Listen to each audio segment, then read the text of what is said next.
오늘 우리 함께 말씀 듣는 시간인데요.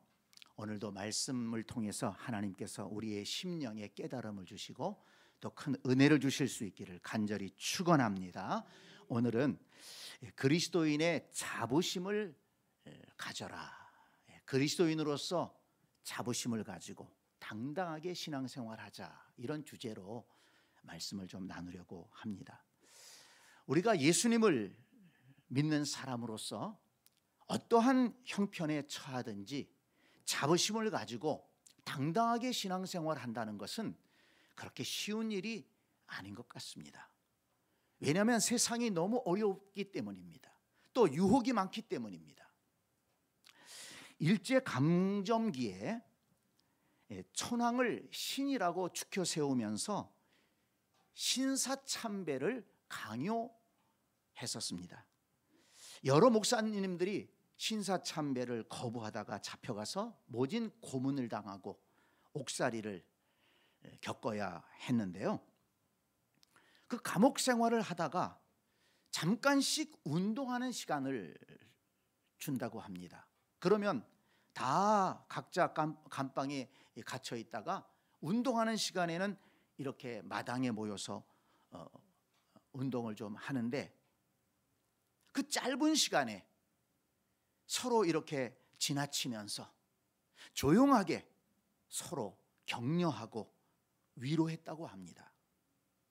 예수님은 우리를 위해서 홍포를 입으셨는데 우리는 주님을 위해서 청포를 입고 있으니 얼마나 영광스러운 일입니까? 결코 흔들리지 맙시다. 그렇게 서로 이야기하면서 믿음을 지키고 그 일제 순사들 앞에서도, 경찰 앞에서도, 재판관 앞에서도 결코 기죽지 않고 당당하게 믿음을 선포하고 끝까지 믿음을 지켰다는 것입니다. 성도 여러분, 이 믿음의 선배들은 무엇 때문에 그런 모진 고난을 겪으면서도 신사참배를 거부하고 당당하게 예수 그리스도의 믿음을 지킬 수 있었을까요?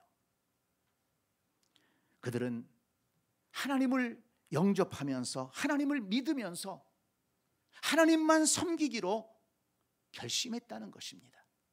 여호와 하나님이 참 하나님 되시고 이제 나는 하나님만 섬기기로 약속한다. 서약하고 세례받고 서약하고 그리스도인이 되었다는 것입니다. 그리고 하나님의 말씀을 붙들고 살아가기로 그들은 다짐했습니다.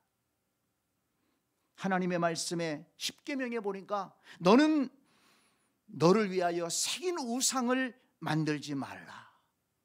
어떤 형상도 만들지 말며 그것들에게 절하지 말며 그것들을 섬기지 말라.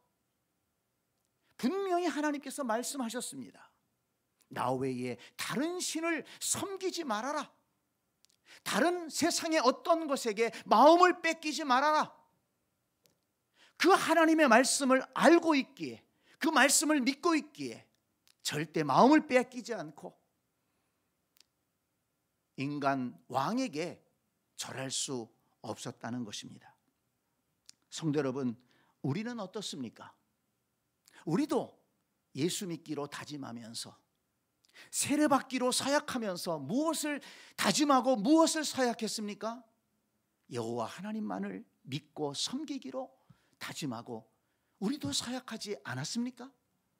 여러분, 우리도 이 성경 말씀을 하나님의 말씀으로 받아들이고 이 말씀이 진리의 말씀이라는 것을 깨닫고 이 말씀을 통해 은혜 받고 이 말씀을 통해 하나님의 나라를 깨달았기 때문에 이 말씀을 붙들고 살아가겠다고 다짐하지 않았습니까?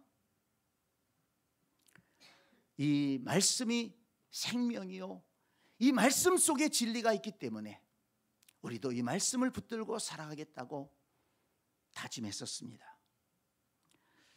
성도 여러분, 그렇다면 우리도 이 세상을 살아가면서 그 어떤 환경에 처하든지 또 어떤 어려움을 만나든지 당당하게, 담대하게 자부심을 가지고 하나님을 섬기고 말씀을 따라 살아가야 될 줄로 믿습니다. 오늘 우리가 함께 읽은 본문의 말씀은 바울이 재판받는 장면을 기록하고 있습니다. 이 말씀은 사도행전 21장부터 쭉 진행되는 말씀인데요, 바울이 3차 전도 여행을 마치고 예루살렘에 올라와서 사도들에게 그 전도의 현장에서 있었던 일을 보고하려고 했습니다. 그리고 예루살렘 성전에 들어가 하나님 앞에 기도하기도 했습니다. 그런데 바울이 예루살렘에 왔다는 소식을 듣고 바울에게 적대적인 유대인들이 바울을 죽이려고 했습니다. 왜 그렇습니까? 바울이 전 세계를 다니며 예수 그리스도의 복음을 전했습니다.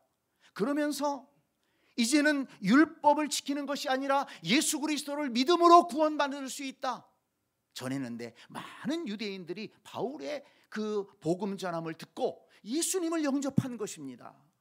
이 유대인들에게 그 복음이 생명의 복음이 되었어요. 지금까지는 율법을 배우고 율법을 지켜야 된다, 그러면서 또 율법을 지키지 못하니까 마음에 죄책감이 있고 그랬는데, 예수 그리스도의 십자가의 은혜로 구원받을 수 있는 이 생명의 복음을 듣고 보니까 예수님을 영접하지 않을 수 없었습니다. 많은 유대인들이 예수님을 믿었습니다. 그리고 유대인의 회당을 떠나고 공동체를 떠나는 거예요. 그러니까 이 유대교에 열심히 있는 사람들이 이 바울을 향해서 적대감을 갖게 된 겁니다. 그런데 그 바울이 예루살렘에 와 있거든요. 바울을 죽이려고 했습니다. 사람들이 바울에게 달라들어서 바울을 때리고, 그리고 그렇게 소란이 일어나니까 또 사람들이 막 몰려드는 거예요. 이 소요가 일어난 줄 알고 그 예루살렘 지역을 치안을 맡고 있던 천부장이 달려왔습니다. 군인들을 데리고 달려왔습니다. 그리고 바울을 유대인에게서 떼놓고 무슨 일이 있는가 확인을 했습니다. 1차적으로 그 천부장이 바울을 신문했어요. 바울은 나는 여기 와서 아무런 소요를 일으킬 만한 일을 한 것이 없습니다. 나는 예수 그리스도가 부활하셨고 그분이 주님이시라는 것을 전한 것밖에는 없습니다. 당신도 알지 않습니까? 이 천부장이 이 바울이 뭔가 큰 잘못을 했는 줄 알고 이 바울을 때리고 재판을 하려고 했는데 어떤 잘못을 찾지 못하는 거예요. 바울이 얘기합니다. 나는 로마 사람입니다. 나를 함부로 때리면 안 됩니다. 그래서 이 천부장이 할 수 없이 그 바울을 가이사라에 있는 총독에게로 보냅니다. 벨릭스 총독입니다. 왜냐하면 총독에게 재판 권한이 있기 때문입니다. 그런데 그 사실을 알고 적대감을 가진 유대인들이 바울을 죽이려고 하죠. 그래서 이 총독이 이 군인들을 많이 보내서 바울을 보호해서 이 가이사라의 벨릭스 총독에게로 보냅니다. 이 벨릭스 총독은 이제 이 천부장이 보낸 바울이 어떤 죄가 있는가 재판을 해야 됩니다. 처음에는 바울이 무슨 죄가 있는 줄 알았어요. 그런데 이 벨릭스 총독이 이 바울을 신문해 보니까 바울은 죄가 없는 거예요. 대제사장이 쫓아와서 바울을 모함합니다. 24장 5절에 보면 우리가 보니 이 사람은 전염병 같은 자라 천하에 흩어진 유대인을 다 소요하게 하는 자요 나사렛 이단의 우두머리라, 이렇게 고소를 했습니다. 그런데 바울은 이렇게 총독 앞에서 변론합니다. 24장 14절을 보니까 이것을 당신께 고백하리이다. 나는 그들이 이단이라 하는 도를 따라 조상의 하나님을 섬기고 율법과 선지자들의 글에 기록된 것을 다 믿으며 그들이 기다리는 바 하나님을 향한 소망을 나도 가졌으니 곧 의인과 악인의 부활이 있으리라 함이니이다. 이것으로 말미암아 나도 하나님과 사람에 대하여 항상 양심에 거리낌이 없기를 힘쓰나이다. 무슨 말입니까? 총독 각하, 나는 다른 이유로 이들에게 핍박받는 것이 아닙니다. 나는 하나님을 믿습니다. 그리고 선지자들이 전한 말씀을 따라 예수 그리스도가 메시아로 오셨고 그분이 십자가에 죽으시고 부활한 것을 믿고 그것을 전하는 뿐입니다. 성경에 약속한 대로, 선지자들의 약속한 대로 영생에 대해서, 소망에 대해서 나는 믿고 이것을 전한 것밖에는 없습니다. 총독 앞에서도 바울은 당당하게 증언했습니다. 그런데 이 벨리스 총독은 원래 로마의 황실의 노예였습니다. 그런데 황제의 어머니에게 잘 보여서 자유인이 되었고, 또 자유인이 될 뿐만 아니라 이렇게 유대의 총독으로 올 만큼 굉장히 수완이 좋은 사람이고 돈과 권력과 쾌락을 탐했던 사람이라고 역사가들은 기록하고 있습니다. 그런데 그 부인이 유대인이었는데 드루실라라고 하는 왕족 가문의 여인이었습니다. 그런데 이 드루실라는 유대 여자로서 예수 그리스도에 대한 그런 소문을 알고 있었고 궁금했습니다. 그래서 이 벨리스 총독 남편에게 잘 얘기를 해서 이 바울을 불러서 바울이 전하는 그것이 무엇인지를 한번 들어보자, 이렇게 설득을 했던 것 같습니다. 그런데 이 벨리스 총독은 한편에 이 바울이 이렇게 유명하다고 하니 좀 잘하면 이 바울에게서 뭐 좀 돈을 좀 뜯어낼 수 있겠는데, 이런 흑심을 가졌던 것 같습니다. 그래서 어쨌든 이 벨리스 총독이 바울을 불러내서 부인 드루실라와 함께 말씀을 듣습니다. 그런데 바울이 그 앞에서 의와 절제와 장차오는 심판에 대해서 강론을 했다고 했습니다. 의와 절제와 장차올 심판에 대해서 강론을 했다. 여러분 생각해 보세요. 지금 벨리스 총독은 로마에서 임명한 총독입니다. 그 지역을 다스릴 권한이 있는 사람입니다. 권세가 있고 돈이 있고 총독 관저에 살면서 좋은 것을 먹고 좋은 것을 입고 가장 좋은 것을 누리는 사람이에요. 그의 아내도 마찬가지입니다.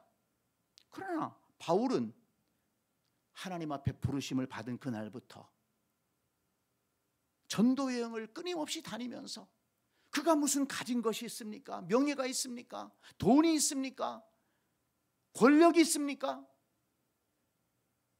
그가 화려한 옷을 입었겠습니까? 좋은 것을 먹었겠습니까? 좋은 곳에서 잠을 잤겠습니까? 세상적으로 볼 때에는 비교할 수 없는 위치에 있는 것입니다. 그런데 그 앞에서 무엇을 증언합니까?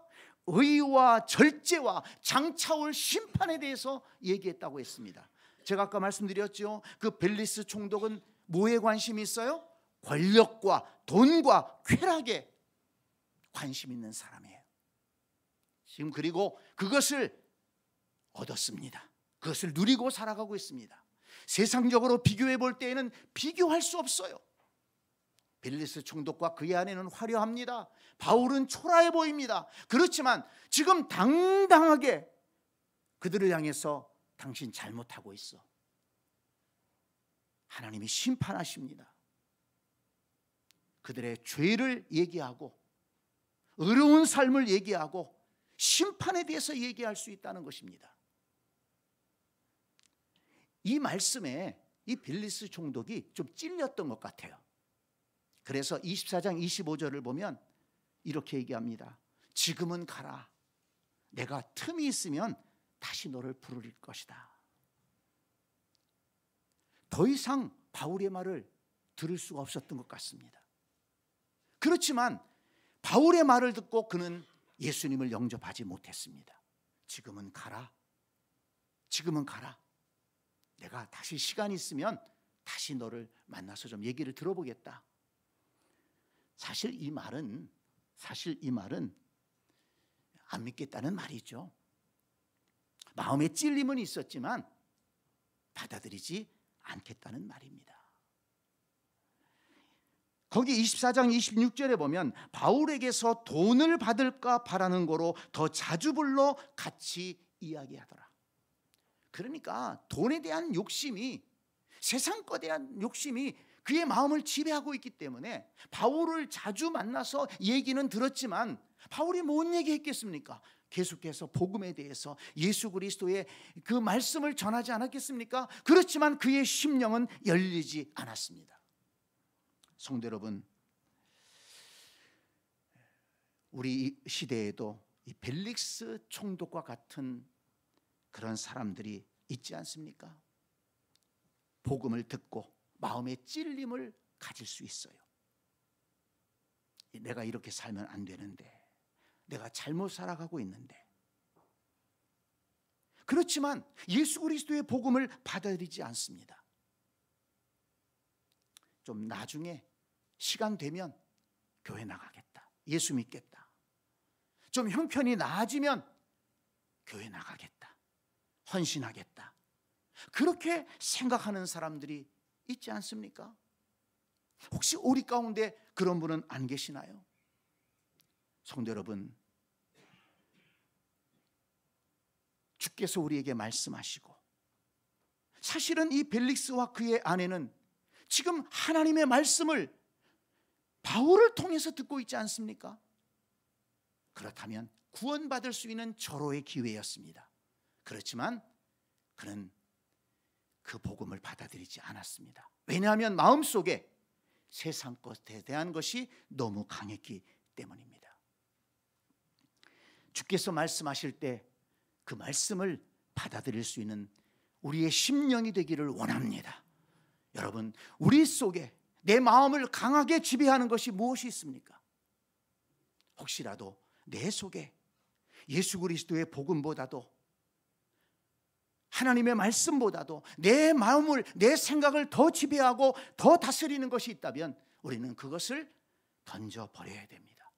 그것이 바로 우상이요, 그것이 바로 불신앙적인 근거가 되는 것입니다. 이 벨릭스가 바울을 이렇게 재판했지만은 시원하게 재판하지 못했어요. 그는 2년 동안이나 바울을 구금하면서 그 재판을 질질 끕니다. 그러다가 이 벨릭스는 로마의 소환을 받아가지고 로마로 돌아갑니다. 그 다음에 베스도라고 하는 사람이 유대의 총독으로 부임을 하게 됩니다. 베스도라는 사람은 굉장히 행정력이 뛰어나고 유능했던 사람이었다고 합니다. 그래서 25장 1절을 보면 그는 총독으로 부임하고 3일 후에 바로 예루살렘으로 올라갑니다. 왜냐하면 유대인들이 소요를 일으키면 안 되기 때문에 유대인들의 그 대표 대제사장들을 만나가지고 잘 협력해달라고 부탁하기 위해서 올라간 것 같습니다. 그런데 대제사장들이 이 베스도 총독을 만나서 제일 먼저 얘기한 것은 뭐냐면, 저 가이사라의 총독 그 관저 감옥에 바울이라는 자가 2년 동안이나 구금되어 있는데 사실 지난번 총독이 해결을 못했습니다. 총독께서 그 바울을 예루살렘으로 불러다가 다시 재판해 주시면 고맙겠습니다, 이렇게 부탁하는 겁니다. 그건 재판을 위한 것이 아니고 바울을 다시 예루살렘으로 데려오면서 그 중간에 매복했다가 바울을 죽이기 위함이었다, 이렇게 성경은 기록하고 있습니다. 그래서 이 베스도 총독이 가이사라 총독 관저로 돌아와서는 바울을 불러다가 물어봅니다. 당신, 저 대제사장들이 당신을 예루살렘으로 데려다가 다시 재판해 달라고 그러는데 당신 생각은 어떻소? 예루살렘으로 가겠소? 왜냐하면 바울은 로마 사람이었기 때문에 함부로 할 수 없는 겁니다. 그런데 바울이 뭐라고 얘기합니까? 아닙니다, 총독 각하, 나는 로마로 가서 가이사에게 재판받기를 원합니다. 왜 바울이 이렇게 얘기했습니까? 유대인들의 위험을 피하면서 동시에 바울의 마음에는 하나님의 부르심이 있었어요. 그 당시에 로마 세계의 중심이었던 로마로 가서 거기에서 복음을 전해야 되겠다. 그런 하나님의 부르심이 있었기 때문에 나는 로마로 가서 가이사 황제에게 재판을 받겠습니다. 그 핑계를 대고서 로마로 가기를 원했던 것입니다. 그래서 이 베스도는 할 수 없이 로마 사람이 로마 황제에게 재판을 받겠다고 하기 때문에 거절할 수가 없어요. 그래서 바울을 로마로 보내기로 결정합니다. 그런데 한 가지 문제가 있어요. 이 베스도가 아무리 바울을 신문해 봐도 바울에게서 죄를 찾을 수가 없는 것입니다. 아니, 죄인을 로마로 호송을 해서 황제에게 재판을 받게 하려면 뚜렷한 죄목이 있어야 되지 않습니까? 그걸 써서 보내야 되는데 죄목이 없는 것입니다. 그래서 이 베스도 총독이 고민을 합니다. 그런데 마침 갈릴리 지역을 다스리고 있던 분봉왕 아그리빠가 그의 동생과 함께 문안으로 옵니다. 이제 총독이 새로 부임을 했다고 하니까 인사차 온 것입니다. 그런데 이 아그리빠 왕은 유대 출신이고 예수님이 탄생하실 때 유대를 다스렸던 그 헤롯 대왕의 증손자였습니다. 그래서 유대 지역에 대해서 잘 알고 있었고, 그리고 또 예수 그리스도의 사건에 대해서도 알고 있던 사람이었습니다. 그래서 이 베스도 총독이 아그리빠 왕에게 바울에 대해서 얘기하면서 자기의 고민을 얘기합니다. 이 바울이 로마 사람이라 황제에게 재판을 받겠다고 해서 보내야 되는데 죄목을 찾질 못했습니다. 당신이 한번 왕께서 한번 신문해 보시겠습니까? 그러니까 이 또 아그리빠 왕은 우쭐해 가지고 그러면 내가 바울을 한번 만나서 들어보겠어. 그래서 다시 재판이 열리게 됩니다. 26장에 그 내용이 나와 있습니다. 그 재판정에는 세 사람이 앉아 있어요. 베스도 총독과 아그리빠 왕과 그리고 그의 여동생. 그의 여동생이 같이 왔는데 역사가들에 의하면 그 여동생이 버니게라고 하는 여인인데 굉장히 아름다웠다고 합니다. 자기의 미모를 무기 삼아서 많은 남자들을 유혹했고 또 결혼했지만은 다 실패하고 지금은 오빠 밑에 와서 살고 있는데 오빠하고도 뭔가 불륜 관계에 있다, 이렇게 소문이 났다는 거예요. 그럼 어쨌든 지금 총독과 아그리빠 왕과 그 왕족 여인 그 세 사람이 재판관으로 앉아 있고, 그리고 바울은 그 아래에서 자기를 변호하고 있는 것입니다. 여러분, 이 광경도 한번 생각해 보기를 바랍니다. 총독 역시 그는 권력자입니다. 로마에서 임명받은 통치자입니다. 그리고 유대 지방을 다스리는 분봉왕 아그리빠, 그도 권세가 있습니다. 왕궁에서 살고 있습니다. 좋은 옷을, 화려한 옷을 입었을 것입니다. 그와 함께 온 버니게라고 하는 여인도 왕족으로서 지금까지 좋은 것을 먹고 좋은 것을 입고 화려한 인생을 살았을 것입니다. 세상 사람들이 다 부러워하는 것입니다. 나도 저런 권세를 얻었으면 좋겠다. 나도 저렇게 좋은 집에 살았으면 좋겠다. 좋은 것을 먹었으면 좋겠다. 사람들은 부러워했을 것입니다. 그런데 바울은 어떻습니까? 바울은 2년 어간 구금되어 있습니다. 그의 행색은 초라했을 것입니다. 그는 아무것도 가진 것이 없습니다. 재산도 없고 가족도 없고 집도 없고 그저 근근히 주는 것을 먹으면서 살았을 것입니다.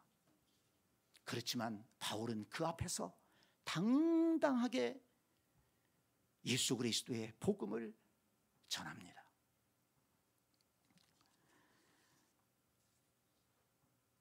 (26장 22절 23절) 말씀을 보세요. 하나님의 도우심을 받아 내가 오늘까지 서서 높고 낮은 사람 앞에서 증언하는 것은 절대 비굴하지 않습니다. 주저하지 않습니다. 하나님의 도우심을 받아 내가 오늘까지 서서 높고 낮은 사람 앞에서 나는 증언해 왔습니다. 선지자들과 모세가 반드시 되리라고 말한 것밖에 없으니 곧 그리스도가 고난을 받으실 것과 죽은 자 가운데에서 먼저 다시 살아나사 이스라엘과 이방인들에게 빛을 전하시리라 함이니이다 하니라. 지금 무엇을 전하고 있습니까? 하나님이 나를 도와주십니다. 그래서 나는 지금까지 죽으시고 부활하신 예수 그리스도, 선지자들의 예언을 따라 이 땅에 오신 메시아에 대해서 나는 증언한 것입니다. 그리고 그 메시아는 이방인들에게나 유대인에게나 구원의 빛을 주시는 분이십니다. 당당하게 복음을 전했습니다. 그런데 여러분, 그 바울의 외침을 듣고 총독 베스도가 갑자기 소리칩니다. 내가 미쳤도다. 내게 많은 학문이 너를 미치게 하였도다. 베스도는 총독으로서 많은 공부하지 않았겠습니까? 그는 똑똑한 사람입니다. 유능한 사람입니다. 세상 지식이 많은 사람입니다. 그런 세상적인 관점으로 볼 때 바울이 말하는 것이 믿어지지가 않는 거예요. 아니, 어떻게 사람이 죽었다가 다시 살아나? 어떻게 하나님이라는 존재가, 로마 세계에는 많은 신들이 있는데 유대인이 믿는 여호와라고 하는 신이 메시아를 보내고 그 메시아가 사람들을 구원한다? 베스도는 그걸 받아들일 수가 없었습니다. 그래서 바울을 향해서 네가 미쳤다. 또 공부는 많이 한 것 같은데 내가 미쳤다. 근데 바울이 그를 향해서 뭐라고 얘기합니까? 베스도 각하여 내가 미친 것이 아니라 참되고 온전한 말을 하나이다. 바울은 복음에 대한 확신을 가지고 있었습니다. 그러면서 아그리빠 왕을 향해서 얘기합니다.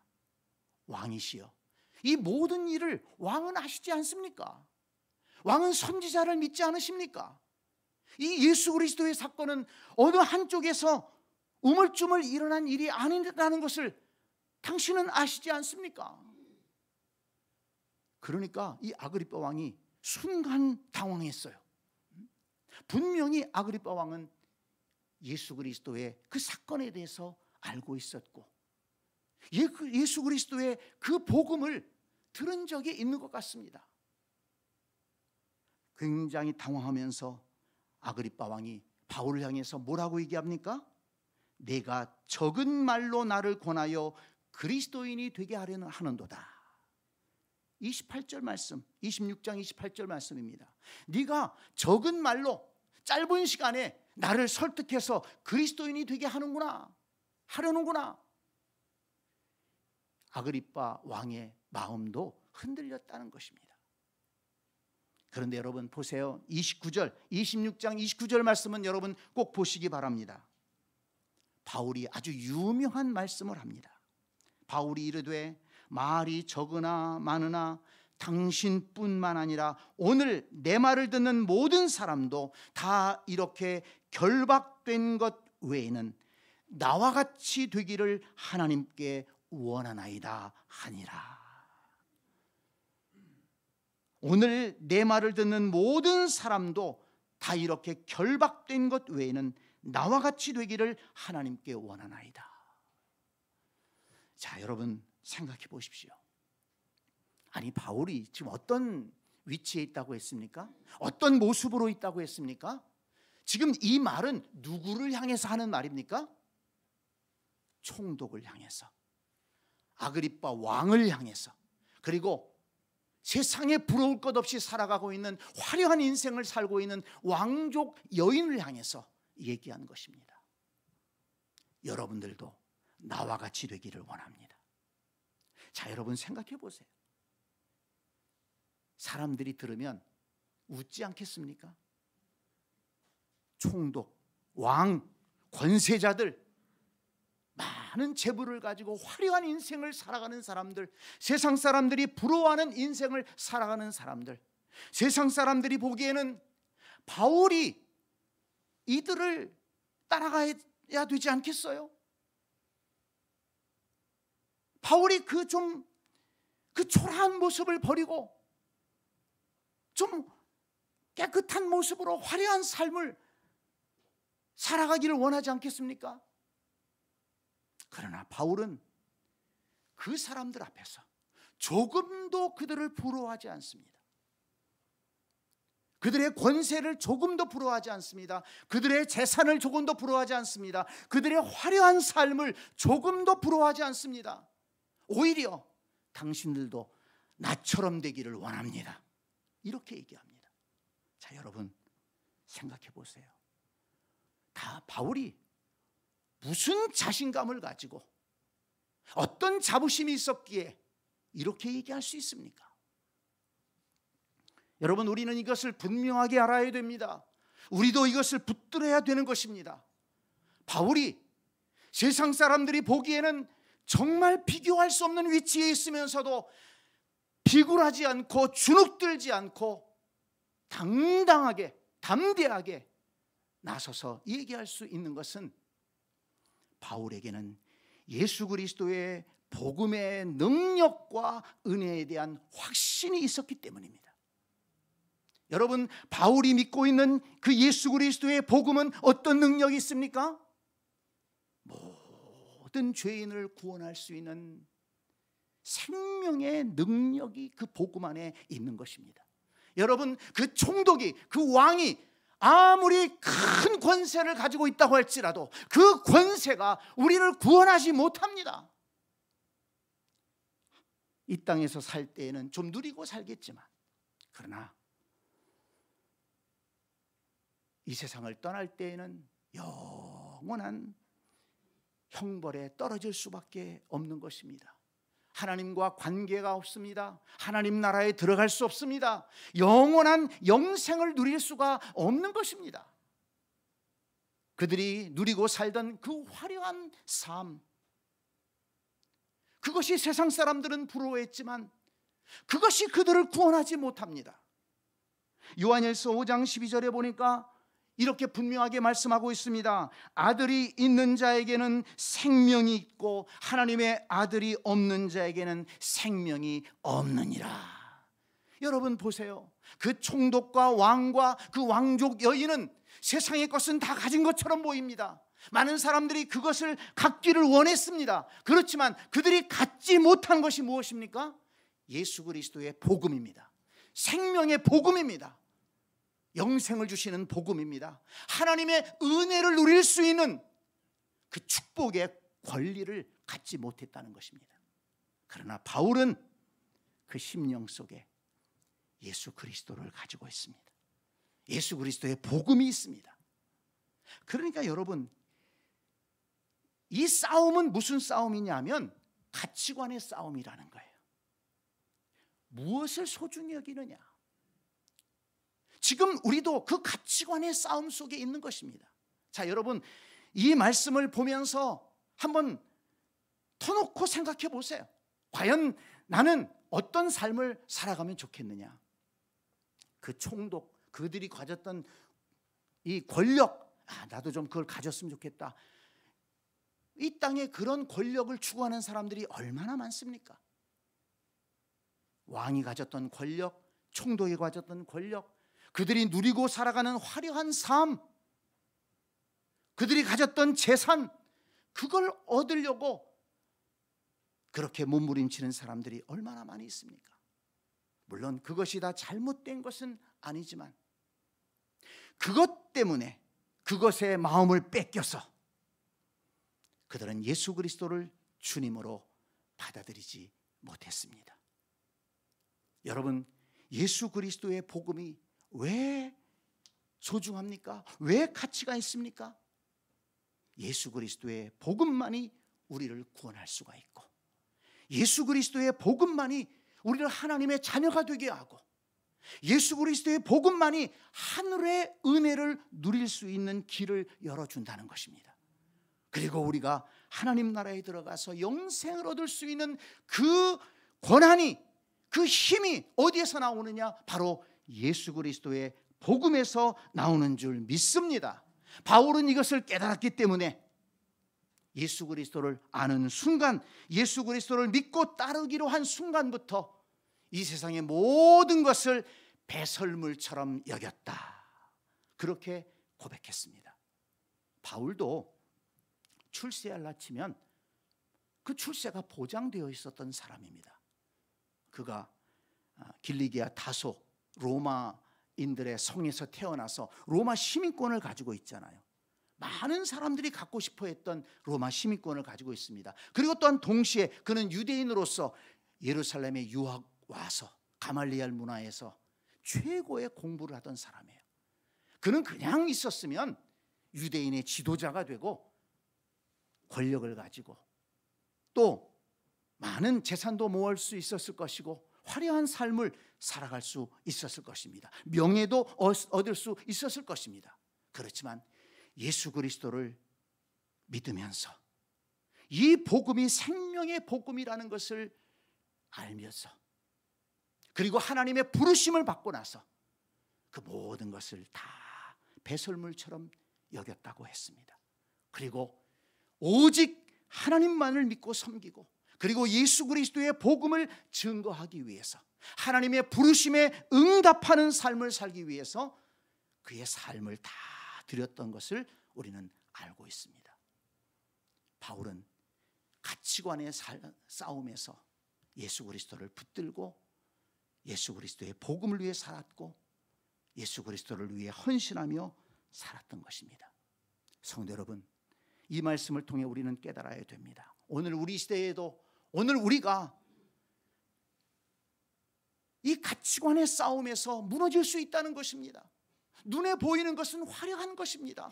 우리도 권력을 갖고 싶고, 우리도 부자가 되고 싶고, 우리도 화려한 인생을 살고 싶어요. 여기저기 여행 다니면서 즐기고 싶습니다. 그것의 마음을 다 빼앗기면 예수 그리스도를 붙잡을 수가 없어요. 두 주인을 섬길 수 없다고 말씀하고 있지 않습니까?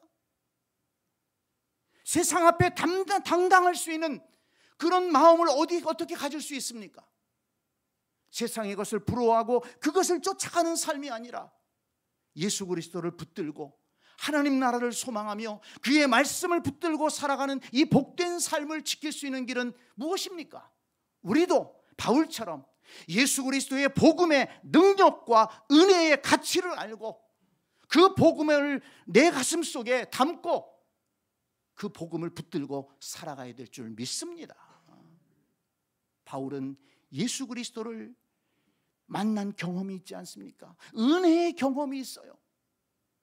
바울은 그들 앞에서, 총독과 그 왕 앞에서 자신이 예수 그리스도를 만났던 그 경험을 고백합니다.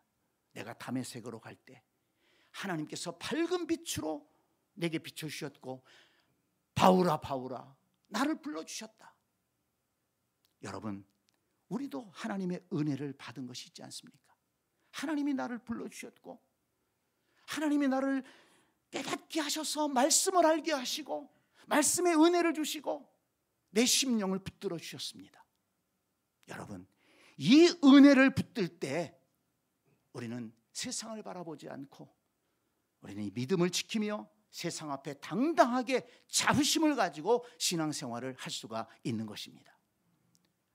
오늘 예배하는 우리 새샘 가족 여러분, 우리 세상 앞에서 당당하게 그리스도인의 자부심을 가지고 신앙생활할 수 있기를 바랍니다.